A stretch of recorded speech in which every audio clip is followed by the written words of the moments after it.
All right, guys, welcome back to the Mogul Marathon Real Estate Podcast. I'm your host, Cudjoe-Virgil. I'm very excited for our guest today. Our guest today is Anthony Kazee. Now, Anthony Kazee is a real estate developer based in Milwaukee that specializes in tax credits for development projects. He has an extensive background in construction, science management, and his company oversees the entire development process from acquisition and due diligence to completion. So Anthony knows how to leverage relationships from owners with architects, engineers, government agencies, financial institutions, resulting in successful development and construction experiences. Anthony, thanks for being on the show. Man, thank you so much for having me, man. Really glad to be here today, and even just kicking it with you, and then just educating some folks about tax credits. So thank All you. right, sounds good. So give us a little insight about Anthony. Your story, who you are, how'd you get to where you are today. No, thank you, Yanni, for that. And again, just to thank you for the opportunity to just to discuss this today. And just quickly, I said born and raised here out of Milwaukee, Wisconsin, and man, honestly, like 20 years ago, man, I thought I was going in a different direction. I was actually a part of a neighborhood gang in my teenage years, and I was going down like the wrong path. And by the age 16, man, I almost ended up in prison, for 20 years. And I kind of thought that was my faith, at the time, and kind of found out, God had a different plan for me, right? Sometimes you never know, like, what the plan is, right? Or you try to change the plan that God already has your story written for you, But luckily from that, I was able to be a part of the Running Rebels organization program that's here based in Milwaukee. And they're a court order program or a partner to the court, and they basically, almost consider like a get out of jail free ticket program. As long as you complete 1 year, program with them. You just attend group meetings every Wednesday and Thursday. Check in with your monitor every day. But that organization was the first organization to really inspire me to, do something other than being in the, streets, right, or gang life, and start talking to me about, college, my future, what I want to do, and them guys really inspired me to, do something positive and see Black people doing stuff positive in the community. So between the Running Rebels, and then really just the Running Rebels program and just the opportunity God gave me to for a second chance, really projected everything or put me on a different trajectory in my life. Like I said, I went to college at 18, studied construction science and management. Graduated in 2011. Worked in the construction industry for about 7 years as a cost estimator and a project engineer, and got into development around 2017. And it's crazy because everything from just learning from, let's say, even just from high school. I studied construction in high school, and even just what was going on in my neighborhoods. Like, it's crazy how all this is really having an impact now. And how to deal with people, right? Because even like you running in the streets, you're still dealing with people, right? Right. And I think all that really helped, who we're becoming today, and how to deal with tough situations, how to have conversations, and with tough situations or uncomfortable conversations, and then just the professional side of schooling has really helped a lot. I think really, excel who we are becoming today. hmm That's a really powerful background. How you were able to change your trajectory in your life, right? I think it's sometimes things happen in life that shape who we are as people today, and Yes. things happen where we're not necessarily proud of it, but that's who we are. That's the fabric of who we are as people, and how we're able to mold ourselves to be the successful uh, people or investors today. So how did you get into the tax credit space? Because a lot of people, if they're interested in development, for the most part, I would think that there is more developers that are on the market rate side out there in the environment today in the real estate space versus tax credits. Like, how did you get into the tax credit space? No, thank you. No, you're definitely right. I think a lot of people just sometimes just know it just about the traditional, just debt and equity, and it's not too many really different funding vehicles out here to, finance really development. Other than really just debt and equity, or using some form of debt and tax credits or other grant subsidies. To really fill your capital stack. But No, I never thought about real estate. I thought, I just do construction the rest of my life, or at some point start a construction company and just focus there. I'll never forget, I had another mentor named by a guy named Robert Wynn. He's real big on stocks, right? I actually used to volunteer with his millionaire youth program. I think it was like every other Sunday here in Madison, Wisconsin, and just trying to educate the youth about financial literacy, and which was so important. But he always thought I should have got into development, and I had a few other people say the same thing, like, 'cause, construction and development really go hand in hand, but never really thought about it. It went in one ear and out the other. But what really changed things that really got me thinking about just real estate in general is I had a conversation with my grandmother one day, maybe back in 2015, and all my three sisters are adopted. One of them like 16 now, just turned 16. Other one like 11, going on 12. Another one just turned, or will be 9 this year, maybe 10. No, actually, would be 10. Wow. So back in 2015, we discussed like, hey, if something happened to your mom, you're responsible for your sisters. And I assumed that maybe they probably went back, to the system, if you will, or state, and they realized I was next in line. So like, man, at the time, I was kind of all over the place with my finances. Really wasn't, you think about your future, but you really didn't have a plan. But at that point, it really changed. It got me thinking like, man, like if I gotta take care of these, little girls, like, man, I need to start, changing some of my spending habits, thinking about, creating wealth, and not just relying on that one income, right? So, I began, everybody goes to, the first thing you go to is flipping houses, right? And rental properties, and so I just started educating myself around just, buying and rehabbing properties and selling them, and got into doing that right away, just through some investors I knew. Kind of pitched like, hey, I'm in construction, all right, I'm doing this already, so I definitely can rehab these houses. And it kind of start off, really just, doing just fixing flips, selling them to first time home buyers. And, everybody kept telling me, man, yeah, you need to get into development. So, really wasn't still educating myself around development until I went through the ACRE program. It's a program here in Milwaukee, Associates, Commercials, and Real Estate. I've been around maybe since 2004, and it's ran by local Initiative Support Corporation, LIHTC, and then universities around the state, or the city partner like Marquette University, UWM, Milwaukee, and Milwaukee School of Engineering partner to provide the classes. And then you have like other developers that come in and, kind of get their experiences, and City of Milwaukee, professionals as well come in and provide, just kind of some of their, feedback on just, just the overall process and how to work with the government officials and things of that nature. But anyway, it's a 30-week program. Took that program actually back in like 2017. And it was crazy, like where how much like that made me even more into like want to get into development, and how much that we already knew just from even doing like the fix flips. A lot of that stuff really cross over, right? It's you're gonna have just a little bit more line items, but there's a lot of similarities. And so going through the program really started to like, how I think we can actually do this. I said we got the construction side down pat, and we know some of the financing already. But then it really hit home when a guy by the name of Matt Melendez at the time was working for a developer, and he did his own development back in the day with a partner. Actually taught me the tax credit program. Like the ACRE program that teaches nothing anything about tax credits. They were really trying to keep us around like $2-3 million deals, really just doing debt and equity deals, and maybe buying existing assets. But this guy Matt really started teaching me about the low-income housing tax credits, which is a tool used to develop affordable housing. Has been around since 1986. It definitely has become more complicated over the years. Ever since its inception, of course. But that was really my first insight into low-income housing tax credits, and it really started from because I had a site in mind that even going through the program, like, hey Matt, this might be a site that we can that I want to develop. And I knew I wanted to do like affordable housing, but really didn't know like all the ins and outs. And he started going through it with us. We'd meet after work, for like an hour or two. He started to really take us through the process of tax credits. And but from there, you got to be one to go back and look back through it as well and ask your question what you don't understand. And next thing you know, like we out here really pursuing tax credit deals. Yeah.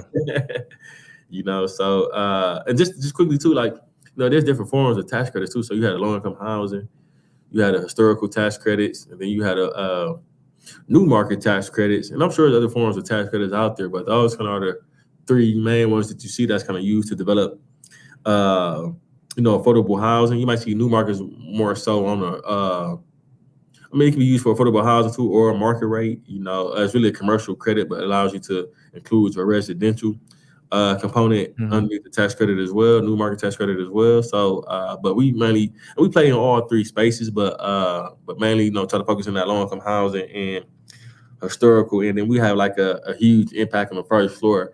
Definitely want to bring in a new market tax credit play. Yeah. So for our listeners today who are interested in tax credit development, LIHTC, what can you break down what tax credits are in the affordable housing space, and why would the government give out tax credits to spur investment? Yes, no, most definitely. That's a great question. And so the tax credits was developed in 1986. And really, before then, there's really not a tool to really develop affordable housing because, right, the bank only going to borrow you as much money as the property produces in income. And with affordable housing, right, it's really all about, this is Section 42 of the IRS code. It's really all about, for people to really, pay only about 30% of their income on rent, right? So nobody pays more than 30%, anywhere from, where they have anywhere from 30% of the county median income to, upwards of 60%, and they will only always pay 30% of their income on rent. So anyway, government created this program uh, where, you attain these tax credits from your housing agency in your state. So somebody in everybody's state allocates these tax credits, specifically low income housing. You got somebody who might allocate the historical, somebody who might allocate the new market, but the housing agency, allocates the low income housing tax credits.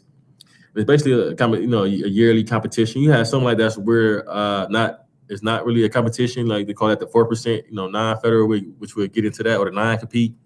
But really, these credits are given on an annual basis, and these credits are given to the developer, and then in return, the developers sell them to, like, either syndicators who pretty much acting as the middleman, or or sell directly to the hospitals or the big banks and insurance companies, and that's how you develop the equity needed in order to help move these deals forward. So let's say that, if you got a Mhm. $10 million deal, you're probably only really generating about, maybe $2.5 million in debt, right? And so where's the rest of Mhm. that 7-8 million coming from? And the thought is the tax credit pays for that difference, and every state is different, but in theory, it really provides about 70% of the actual cost. But then you got Mhm. to reduce it. Every state is different. Some make you reduce it to 53%, 60%. But regardless, the tax credit is paying for a majority of that development cost. And you might have some other grants in there that helps to fill the rest of that remaining balance. But without the tax credits, it's almost low income housing tax credits. It's almost impossible to develop Yeah. affordable housing. Yeah. So the goal of tax credits is to obviously facilitate the development in areas that are not receiving that activity, where property value is below replacement cost, right? And the government is giving you these tax credits where you can go out there and find money where you can sell the tax credits for maybe 90 cents on a dollar, or however the market rate is, to go out Mm-hmm. and find that equity to bridge the gap on properties that have that certain equity gap, because it costs money to to do development, right? And when you have Yes. a piece of land or a piece of dirt in an area that does not make sense economically, these tax credits are now the gap to bridge the gap, right, between Yes. the what it costs to build versus what the bank is willing to lend, because they're in the business of protecting their money.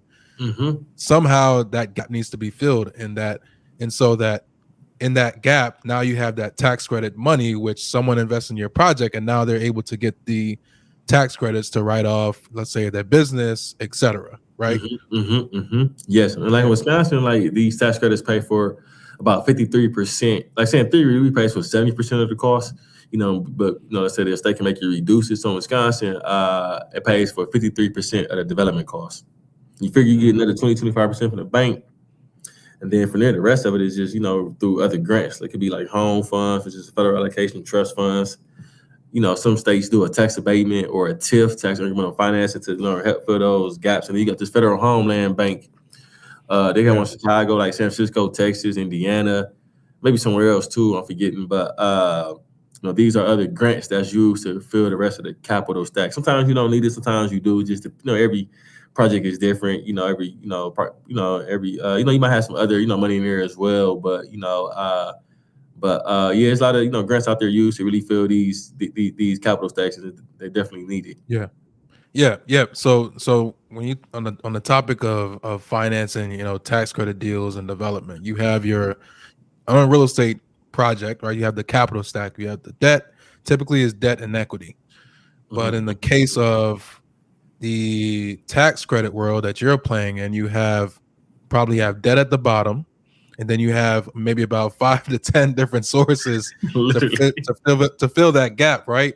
How do you actually go out there and like find these sources? Are they listed online to build that capital stack and tax credit development? Like, how do you finance tax credit opportunities in today's environment when you need those that equity to get these deals done? Yeah, you're definitely right. It does take, like Wisconsin, man, it can take anywhere from 7 to sometimes 10 sources to make these deals happen. Some other states it could be less, some other states it could be more. It just really depends on honestly how the housing agency really allocates their tax credits in terms of if they make you reduce them or not. But let's say if I was a new developer looking like going into a state, like let's say I want to come to Wisconsin, start the development. The first person I'm going to contact with, a couple people I'm going to contact with, is the people who allocate the tax credits. So like in Wisconsin, there's WIDA, the Wisconsin Housing Economic Development Association, because they also have grant money as well that can be. So not these housing agencies who allocate the tax credits also have grant money separate from the city. So I would always get in contact with the housing agency to discuss who I am, learn more about them, their process, and what other resources in addition to the tax credits do they have to fill these gaps. Because they might have their own housing trust funds, or they might have their own vouchers to help, so you can increase your rent levels to borrow more debt, right?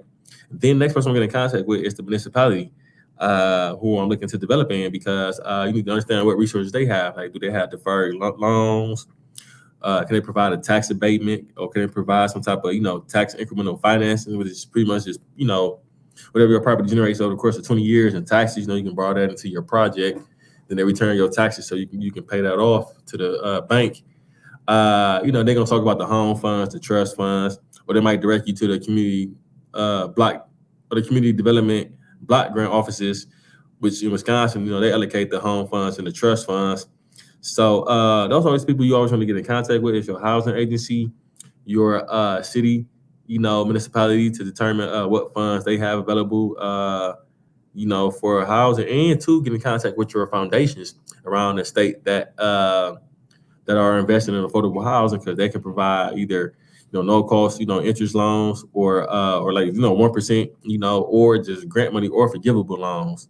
So there are also 3 folks you want to talk to out the gate, and then from there continue to talk to other people that's out there, different businesses that may have some type of some type of investor bone, if you will, for affordable housing, so you can help fill these capital stacks. Yeah. So in the world of tax credit, it seems like you have to really be creative. You really have to be a go-getter and be creative on your capital stack sources, right? Because you have 6, maybe 7, 8. I mean, I used to work for a real estate private equity firm, and we did affordable housing deals. I wasn't on the acquisition side, but I knew from just being in the meetings that it's a lot of work putting these deals together, and it can be very difficult going through all of the paperwork aspects that goes into just putting these tax credit deals together, and then just the funding sources as well, right? Because you're constantly on the search for money, right? I've heard you say that before on Clubhouse. I'm always looking for money.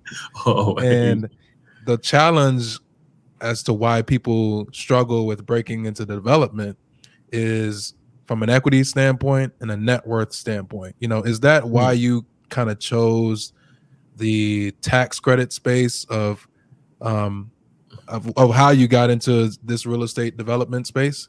You know what? That's a great question too, and you're definitely right. Like for us to go do, and we actually just proposed our first market rate deal, but we lost. We came in second place. It was good though, but the initial thought was when we get into this, where the money is already there for the affordable housing. Where from the market rate side, like I said, we had either had to go out there and generate the equity ourselves, from just private individuals or pension funds or whatever case may be, versus where the affordable housing side, the funding is already there at the state and the federal level, and you just have to go get it, right? Pretty much, if you will, for lack of a better word, and like just realistically for us, I know I don't have, let's say, if you gotta do a $20 million market rate deal, you probably need about maybe 3 or 4 million, 5 million in equity to do that. And at the time, we just to know like where do I go get this from, or who do I talk to, to raise this type of money and stuff like that. And we're on the affordable housing side, like I said, the money already is there, and you just have to be able to just read through, and start to understand the process, understand how to calculate everything. And so that was more of a, even though Tesla deals are more difficult to do than the market rate, but it still was a learning curve, right? So you got to learn, first the lingo, what is what, how you do what, what is eligible, what is not eligible, and things like that. You can really learn that from just other, more experienced developers who've been doing this. But so for us, it seemed like it was more of a, from an equity standpoint, if you will, it was a little bit more attractive to us, where we didn't have to come to the table with our own equity. Now, you do need some capital to just pre-development costs, right? You might spend 500,000 K, just to get from here's my concept to here's construction. So you need to have at least access to that, but you can get that access to a pre-development loan or something like that, especially once you have tax credits in hand, everything open up. Like everybody want to get you money. But so that was just a little bit easier for us to but I said we do want to get into some market rate deals as well. That's just as important as affordable housing as well. Like I said, it was just a little bit easier for us to get into from monetary standpoint or equity standpoint to get into affordable housing. I could add this too, and then not only that, my business partner, another reason why too, we already been doing supportive housing, but this was prior to getting into development. So we provide supportive housing for people who might be experiencing intellectual development disabilities or chronic disease. So we was already in that space, and then we just found out we can do it on a larger scale. Yeah, that's really good stuff. I think utilizing the development strategies specifically as related to tax credits is a great opportunity to get into a real estate development, because like you said, there are funds out there that they're going to give you the funds to invest in or develop these projects in these neighborhoods that might be blighted or might need the housing that they're looking for. And I think a lot of the struggles with getting into development is, number one, the money, and then number two, the experience, right? Yes. Development is a capital intensive game, and if you don't know what you're getting into, you're seriously going to get hurt. And so you definitely have to have that expertise, and I would imagine that you have a really good team that you're surrounded with, right? What does your team look like for a tax credit development? Man, no, you're definitely right, man. And that's something I think we have to learn too. Where we don't have to be the expert in every single thing, but at least just know enough to be dangerous, and then surround yourself with all the experts. So you always want to have your design team, right? Your architects, your structurals, your civil, environmental.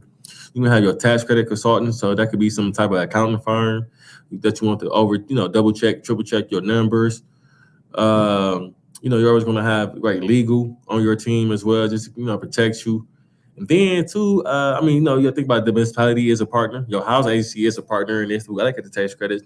And then I think a lot of times people forget the residents, the neighborhood that you're developing in is also really a part of that overall spectrum. And sometimes I think how important is that when going out and putting your bids out, that's the in most a important competitive thing. space like a 9%.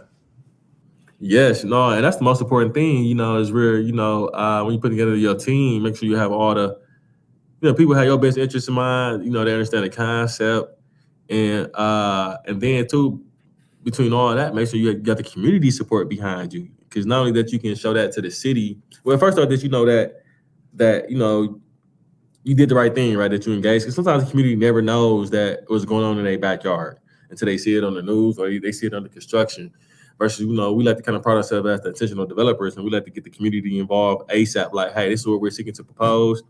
can we have your letter of support, or can you fill out this form here to show that we have your support? Not only that, we can include it with the other person in the city, but then so the housing agency, like, hey, we're being intentional here. This is what the community want in their community. So we, and then always that we share that with the rest of the team as well to show that we already had a community support, and not just that too. Like, the community come out on you.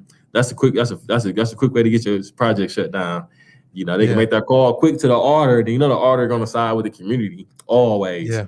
Yeah. So it's just I think that sometimes that get lost in our overall, kind of spectrum of development, if you will, in terms of who are the players that's needed to really make to bring a concept to fruition. Man, you got to have the community support, because you got the community support with you. That really opens up the floodgates to everything else. Yeah.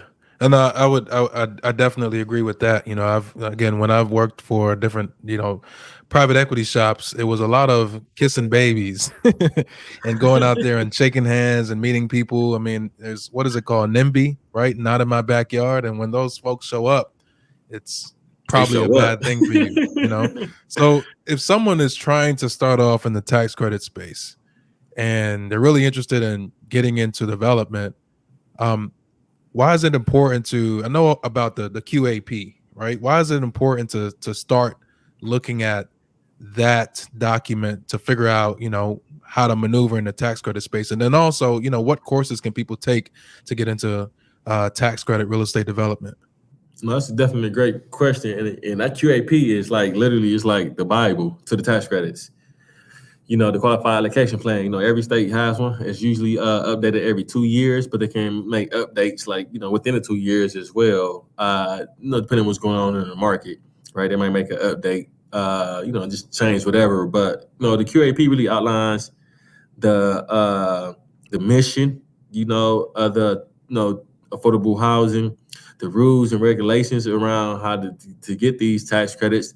Talks about the different set aside. So you might have like a general set aside application. You might have a nonprofit set aside, a preservation set aside, a permanent supportive housing set aside, a mixed income set aside, rent to own set aside. So, it gives you, talks about the different, structures of set asides, how much of the tax credit allocation is set aside for each of those set asides, when are the due dates, what are the requirements. So you definitely want to read through that. And some states are longer than others. Like some states, like Wisconsin, I think it's like 38 pages. Some states are 150 pages. Some states are 20 pages, but that is really the key to understanding, how to apply, when to apply, and the requirements to apply. And a lot of times, how the agency might have webinars or workshops going on to give you an overview of the tax credits, or, how to do the calculation, things of that nature. But you also have other organizations out here who teach the tax credits. So like we went through like National Development Council. I think they're one of the best. Nova Credit has some as well too. But they teach the tax credits, how to structure them, what are they? So how to do mixed use developments with tax credits. They also discuss new markets and historical. So that's National Development Council. What's so cool about them right now, you can do this stuff online. Like beforehand, before the pandemic, you had to travel to their headquarters, hotel. That stuff can add up, right? If you're a new developer, or just the cost of the plane, hotel, the cost of the class. But Nova Credit also has a program as well that teaches the same thing. You have Urban Land Institute, who teaches low-income housing tax credits. We actually just finished the program through Urban Land Institute. That's one thing too. Like, you should always be learning as well. So we always seeking. Once we're done with one certification, man, what's the next one? Whether it's tax credits, finance, development, property management, construction, whatever. Us always should be, investing, within your research and development, right? Department of your company. But that's what had this program or this organization that's like in every state called NIAP. It used to be for like industrial folks, but it stands for National Association Industrial Office and Professionals. But if not, but everybody, like just housing developers and all that type of stuff, hotel folks, whatever. But they provide resources in terms of as well educational resources, like for basic development, advanced development, basic finance, and advanced finance. So those are just 4 certifications people can get right away and start to just get used to the lingo, the different type of methods to do development, and there's so much more out there, as well. Like, I just seen something Harvard the other day had something like a 3-day, workshop for affordable housing, like for $1,800. We think about just taking that just to say Harvard, like, Yeah. But it's always something out there though. But I think like National Development Council. Then what's crazy, like when we took National Development Council, you see a lot of like city professionals and other developers like in those same classes with you. So like a lot of developers are seeing like their development managers through that program, or the city was seeing like their city staff through that program. And so it's really just a great time to network with people around the different states. Like I have some class people from like Seattle, California, the East Coast, down south, Midwest, all over. It's just other ways just to learn from other people and create that network. Because again, like you mentioned earlier, this business is really just all about your network. Yeah. And relationships, really. Yeah. For people who are getting into, or who would like to get into the tax credit space, I took a course from National Development Council, and it was very intensive. There's a lot of math when it comes to, analyzing tax credits, how much tax credits that you can get for a specific development deal, what types of tax credits that you can put on specific development deals, whether they're going to apply to the acquisition or just the construction. There's a lot of red tape and just deep, weedy knowledge that you have to know to get into the tax credit space, but it's definitely doable. I mean, you're a living testament, right? From a guy that started off in real estate, flipping houses, and now you're doing big construction projects, right? So it's doable. It's a lot of work, but if you're trying to get into the development space, I think tax credit development is a great way to leverage different resources out there to not only make some good money, but then also benefit the community as well. But on the topic of profitability and making money in real estate development, specifically tax credits, how do you get paid in the world of tax credits? How can you increase your net worth from real estate development through tax credits? No, it's definitely a great question, and you're definitely right. Like it could be a win-win situation, right? We're providing a need to the community, but also you want to be profitable as well, right? And so typically with these tax credit deals, you might see anywhere upwards of 20% of the total construction cost be part of your developer fee, or like in Wisconsin, they would call it like $21,000 a unit if you're doing the 9%. If you're doing the 4%, you can really go up to $40,000 a unit, but nobody never goes that high. You might sit around maybe 25, 28,000. Because again, the more money you seek to make, the bigger your gap. Then you got to figure out how to close that gap. But typically, you see somewhere maybe like say around 21,000 a unit, and upwards of 28,000 a unit if you're doing a 4% deal. But just across the country, you're gonna see somewhere around like that 15 to 20% is usually the typical percentage for a developer fee. So if you're doing you got a $10 million construction cost, 15% right there is what, 1.5 million is your developer fee, and that's usually paid over the course of 3 kind of schedules, if you will, like you're gonna like see installments. Yeah, that's the word I was looking for. 3 installments, and you might see it's all negotiable too. But typically you might see 25% up front, another 25% when you're done with construction, and then 50% when you convert over from your perm or from your construction to your perm. And it's only really a risk gain too. So tax credit investors are, your developer fee is really paid through the tax credit investor, and it's just really a way to protect their risk as well. Like they only give you all your money, and you ain't got a building built, right? Right. You might run off on a plug, So, seriously. Yeah, and then cash flow, right? These deals are really ain't meant to you're not gonna see huge cash flows like you might see on the market, right? Because again, you providing, low rent, but at the end of the day, it still is cash flow.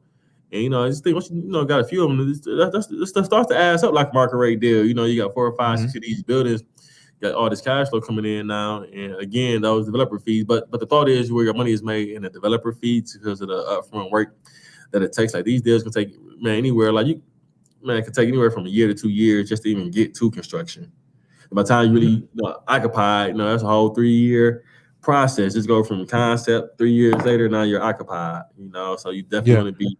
And sometimes like people like, man, sometimes I see people like, man, your developer fee is way too much. Like, But man, hey, this is a 3-year fee. Yeah. But a It's a 2-year lot of fee, work and acquisitions and putting these deals together and doing the due diligence and hiring the contractors and getting the architects and then value engineering, and yeah. it's just a whole bunch of deals. But you do have some people that are watching others' pockets, and people who are not in the real estate space looking in and saying, "Oh, why are you getting paid so much?" Well, because I'm up, I'm working like 80 hours a Literally. week to get these deals done. You got construction guarantees, you have the operation guarantees. And the thought is like them developer fees really become a part of your let's say if you outrun your contingency, you have 500,000 set aside for contingency and you overspend that. Where do you think that next money come from? If you 100, Yeah, 300,000, that comes out that developer fee. yeah, yeah, So I don't think sometimes people don't realize why the fees have to be so high. It's also like it ain't just about making money, but it's also about reducing that risk as well. yeah, yeah, 100%. And development is the riskiest of them all, taking a Yes, piece of yes. dirt and turning it into a building. Have you been able to, utilize when you first started in real estate development? Have you been able to leverage other developers to get into the game and leveraging? You mentioned the operational guarantee, the completion guarantee, all of that stuff, all these guarantees, right? It's hard to get into real estate development because you have to have, again, the knowledge and the capital. So were you able to leverage other developers to get into the space, leveraging their balance sheets and their expertise to get started in this space? Yeah, definitely. Yeah. So our first two projects, we partnered with another minority organization, Black owned, and they accepted our guarantees. And then we partnered with another firm here they operate like in 3 states, and they accepted our guarantees. We came within with the project. We knew what we were doing in terms of. I mean, no, at least like I said, enough to just be dangerous, right? And understand like, hey, what we're Mhm. getting into, understand the process, understand what needs to happen from kind of now to get to construction, if you will. But just to really have that balance sheet in order to satisfy the equity provider or the bank, because usually they want you to have 1 million liquid, 5 million net worth. We didn't have that when we was first coming in. So like I said, found some companies who believed in us and want to see us become a developer. So they really helped us with the balance sheets. And so now, going forward, where we have a couple other deals that we have 2 deals right now that we're not partnering on that currently under construction, but we don't have a partner with those. But then we have like maybe 2 other deals that we actually have partners on, and then we're 50-50 partners. But it was those first 2 organizations, General Capital Group and Martin Luther King Economic Development Corporation, who really took that chance with us and partnered with us, and was able to secure the first 2 deals together. And it was just so instrumental working with these 2 firms who've been doing this stuff for 30 years. And so you Yeah, just learn so the stuff you didn't even realize that you learn just even just through how they move or how they systems are in terms of how they execute, who's doing what, just their whole approach. We were just so proud to be a part of that and grateful. And not just one of those developers, we just sitting back and going for the ride. Like, no, I'm in everything. I'm in all the yeah, construction costs, the architect costs, the finance costs, city costs, because that's where you actually learn. It's one thing reading the books and going through different certifications, but then when you're actually doing it, you got to be able to make sure you are at the scene, if you will, and taking what you learn from the book side and marrying that with what you're really learning in reality at the same time. And man, if you can do both of those and really be intentional about it, man, it starts to just really open up your mind that much more, and you just become that more knowledgeable about the career you have yeah, chosen. yeah. No, that's really really good stuff. So talk about one of your projects that you're working on. Go through that kind of process from site acquisition to putting these deals together, and I'd love to hear some numbers on the types of deals that you're working on. Yeah. So yeah, our first project, man, we is currently under construction right now. It's a 55 unit with 7,500 commercial space, and we won that project actually back in 2020, maybe January 2020, through a request for proposal. We submitted like around October 2019. That was our first project. We went out there on a development tip, and we actually won that January 2020. And so then we got tax credits on that project in 2021. And we probably could have been in construction sooner if it wasn't for the pandemic and increased construction costs. but pretty excited about that project as well. So that's what we're partnering with MLK EDC on. It's about total cost about $16.6 million. So it's currently under construction. These things take about 12 to 14 months to build. So man, just to go through, and that process is even longer because we got to go through a request for proposal with the city. That just adds to the timeline versus if we find like a private site or maybe even just a city site that's just sitting. That process is a little bit quicker because you're not waiting to the RP might be open for 3 months before you can submit. Then they might take another 3-4 months just to respond to you. So right there, that's 7 months. You just waiting. Yeah. But typically, these deals really take for 2 years to really get from, let's say, concept to construction. A year and a half, just depending. But just depending on where you're at and your for prime example, I'm not kind of jumping around, but let's say if you're looking to do a deal. So we submit 2 deals this year for tax credits in December, both for our private sites. So we can submit those in December, get awarded in April, and start construction in 2024. So that's really just a year and a half. Now we also responded to an RFP. So this RFP is due in September. They're not going to respond until next year, January, which means we can't submit for tax credits until December 2023 and get awards in 2024 with construction in 2025. So you can kind of see the different timelines between when you're dealing with a city RFP versus just a city site just sitting or a private site. Yeah. But so that's our first deal under construction. Pretty excited about that. And that has about 13 units set aside for people experiencing for our supportive housing. So people experiencing chronic disease or intellectual development disabilities. So pretty excited about that.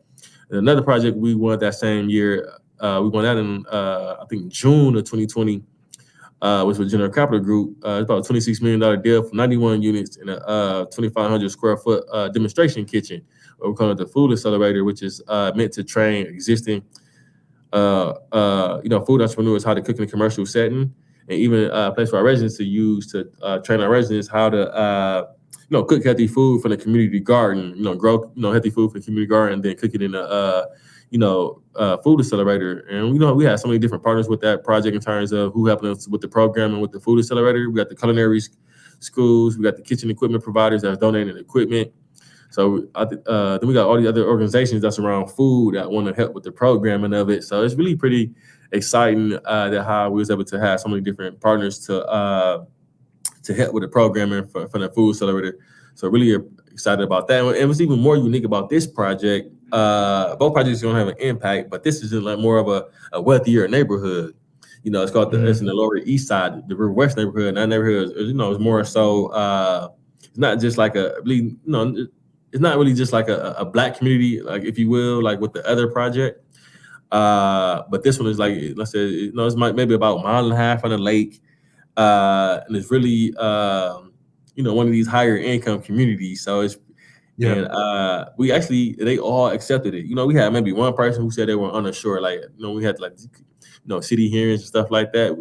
We had 44 people come out. It was all virtual, and only one person was unsure. Other than that, all 33 people were actually excited to see this move forward. So that was maybe back in March or April or something like that. We had that last city hearing, but that was pretty exciting just to have a community like that come out and support an affordable housing project. Sometimes you hear affordable housing, they assume Section 8, and nothing's wrong with Section 8, but they just assume that nobody pays their rent here, government pays the rent, and that's not really the case when it comes to really affordable housing. And another project we currently have under construction is an adaptive reuse. This is strictly supportive housing, so all units will be set aside for people experiencing chronic illness and disease. And that should be done maybe January, February. Again, we found an existing building last year. That should be an old medical center, and then converted into 29 one-bedroom apartments. So that's pretty exciting. And then, like I said, we got 2 other projects that we're gearing up for where realistically we're not going to be in construction with those until probably March, February, because it just makes sense. Because by the time we close and everything, it don't make sense to start construction in December because we're gonna be open in December. Wisconsin, then with all that snow, probably just be a bad time to start leasing. So we're gonna really hold those projects off until March of next year. So one of them would be an adaptive reuse, 40 units, and 20 units would be set aside for crisis beds, so people experiencing homelessness. And the other 20 units would be for folks with chronic illness, and then the other one would be new construction, here in Sheboygan, Wisconsin, about 50 miles, 60 miles north of Milwaukee. So pretty excited about these two projects. And then like I said, we got some other stuff in the pipeline as well that we're seeking to submit for tax credits for the following year. Yeah.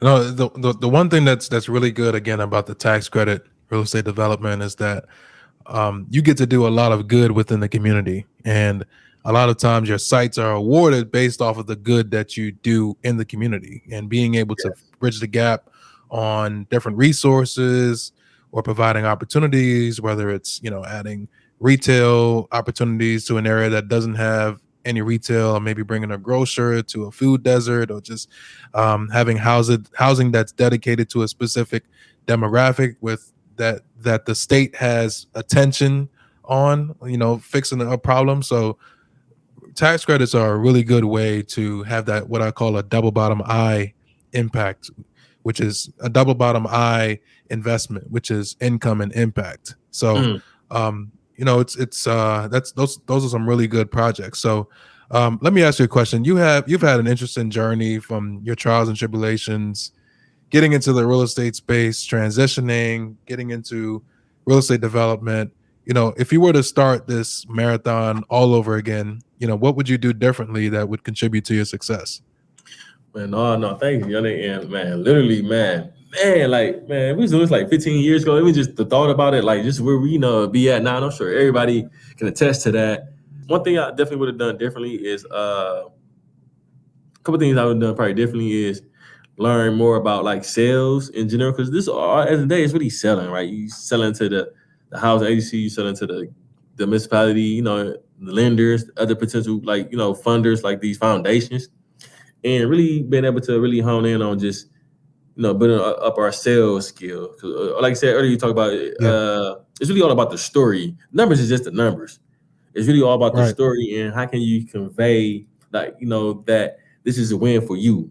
Not this Right. ain't win for us. How do we convey this win to you? And that's Yeah. something that we still work on and try to figure out, and really just want to hire somebody for that who just all they do is just those communications and relations for you. It's people who really are pros at that. Because sometimes I know I'm probably not the best. I just come out and just talk like how I talk, like So I know sometimes I'm probably not the best at communicating, things, or maybe just the facts, right? I can probably communicate the Yep. facts, in terms of numbers, schedule, what we need from you guys. But there's other people like on our team, like a co-principal, Jamie Gray, who's the G and KG, or LaQuandra, who's our government relations folks.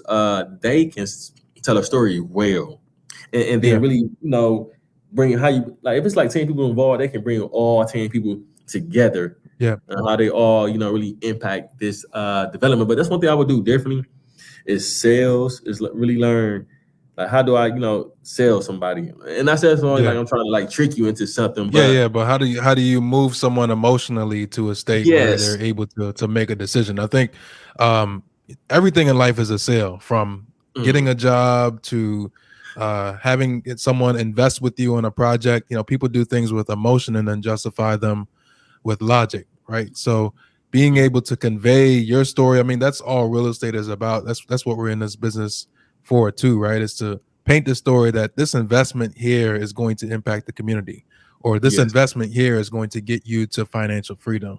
And being able to just tell that story and share it in a way that's unique, in a way that is receptive to the person that you're telling, is really a truly a unhidden skill that Mhm. people need to like pay attention to, in all aspects of life. So I totally 100% agree with you on that. If our listeners are interested in following you, maybe interested in investing with you, or just following up with some of the things that you've have talked about on the show today, how can our listeners get in touch with you moving forward? No, thank you, Yannick. And yes, definitely. I said the two probably best ways to really get in touch is either through LinkedIn. It's just my name, Anthony Kazee, or if you type in the intentional developer, it should pop up, or even on Instagram, the intentional developer. That was like I always check messages, DMs on Instagram, and always checking my messages on LinkedIn. And if you're not on LinkedIn, you definitely have to be on LinkedIn. Like I'm always reaching out to people on LinkedIn, like that's in affordable housing, or that's just in finance, or that's just doing anything that I just think that's something that we need to know, or something that honestly might help us trying to do what we're trying to do. So man, definitely LinkedIn is a powerful tool, and definitely, like I said, you can reach me on there for sure. And I said, if you don't have one, please get it. And man, like we literally built the network just through LinkedIn, Yeah. like literally. Yeah, it's a definitely a powerful community. So thanks, Anthony, for being on the show. Thank you for our listeners today for tuning in to the Mogul Marathon Real Estate Podcast.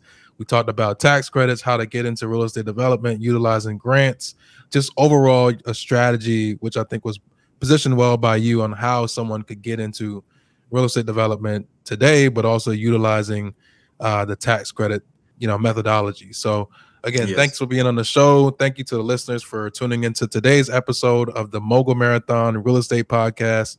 And remember, real estate is a marathon, not a sprint. Run your own race. Thanks again, Anthony.